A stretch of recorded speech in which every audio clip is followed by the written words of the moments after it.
मनसेसोबतच्या युतीसाठी आदित्य ठाकरे सुद्धा सकारात्मक असल्याचं पाहायला मिळतंय। महाराष्ट्र हितासाठी मनसेसोबत युती करण्यास तयार असल्याचं सुद्धा वक्तव्य आदित्य ठाकरेंनी केलंय।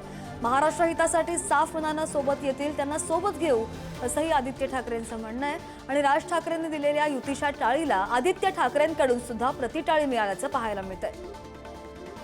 बघा, पुढे म्हणजे आम्ही आमच्याकडून प्रतिसाद दिलेला आहे। आमची भावना हीच आहे की मराठी माणसासाठी असेल, महाराष्ट्रासाठी असेल, महाराष्ट्राच्या हितासाठी असेल, जर कोणी सोबत यायला तयार असेल तर आम्ही त्यांना सोबत घेऊन महाराष्ट्र हितासाठी लढत राहू। पहिली गोष्ट आपण हे पाहिली असेल, काल परवाकडे आमचे दीपेश म्हात्रे आणि त्यांनी तिकडचे राजू पाटीलजी या दोघांनी तर एकत्र आंदोलन केलेलं आहे। लोकांच्या मनात काय आहे हे आपल्याला माहिती आहे। आमचं मन साफ आहे, जे कोणी महाराष्ट्र हितासाठी कुठचाही पक्ष असो, कुठचाही नेता असो, आमच्या सोबत यायला तयार आहे। आम्ही महाराष्ट्र हितासाठी एकत्र येऊन लढू। बघा, कोणी काही मौन वगैरे बाळगत नाही। स्वतः मनसेचे प्रमुख राज ठाकरे यांनी इच्छा व्यक्त केली होती की त्यांच्या सहकार्याने नाही, आणि त्यांच्या इच्छेवरती त्यांचे बंधू आणि शिवसेना पक्षप्रमुख उद्धव ठाकरे यांनी एक भूमिका घेतली। त्यानंतर आम्ही काही भूमिका घेतलेल्या आहेत सगळ्यांनी। योग्य वेळी तुम्हाला तुमच्या मनातली बातमी कळेल। तर दुसरीकडे ठाकरे बंधूंच्या युतीसाठी एकत्रित चर्चा करण्याची गरज असल्याचं मनसेचे नेते प्रकाश महाजन म्हणतात। युती अशी मीडियामधून होत नाही, मनसेचे नेते प्रकाश महाजन यांची ही भूमिका आहे। युती करायची असेल तर प्रत्यक्ष भेटून चर्चा करावी लागते असं सुद्धा महाजनांचं म्हणणं आहे। आणि आम्ही यापूर्वी 2014 आणि अनेक वेळा त्यांच्याकडे प्रत्यक्ष गेलो, मात्र युती झाली नाही असं सुद्धा महाजन यांनी म्हटलंय।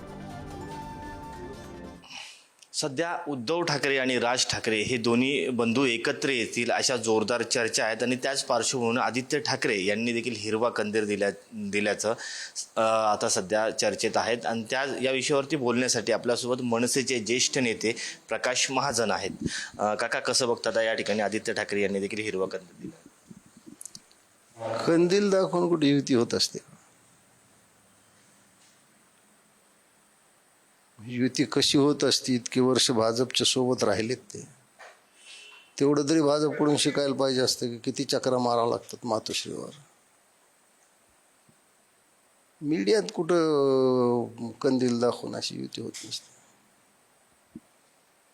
मग काय केलं पाहिजे नेमकं युतीसाठी? काय केलं पाहिजे? येऊन भेटलं पाहिजे, बोललं पाहिजे। ज्याच्याशी युती करायची त्याला बोललं पाहिजे ना।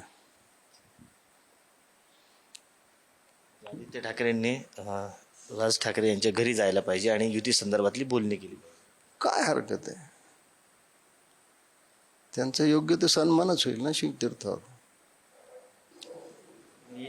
भाजपला मोठा भाऊ करण्यासाठी हा सर्वे आहे?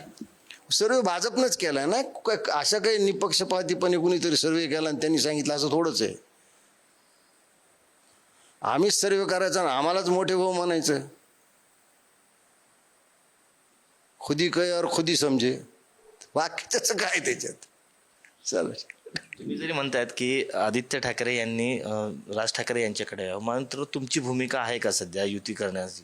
ते ठरवण्याचा अधिकार फक्त राज ठाकरेंना आहे, बाकी कोणालाच नाही। ते ज्या दिवशी ठरवतील त्या दिवशी ते जाहीर होईल, बाकी कोणी त्यात बोलू शकत नाही। तुम्ही नेते म्हणून तुम्हाला वाटतं का ही युती व्हावी म्हणून? मला काय वाटतं हा प्रश्नच नाही। मला जे वाटतं ते माझ्या नेत्यांना सांगेन, जाहीर कशाला सांगेन। धन्यवाद।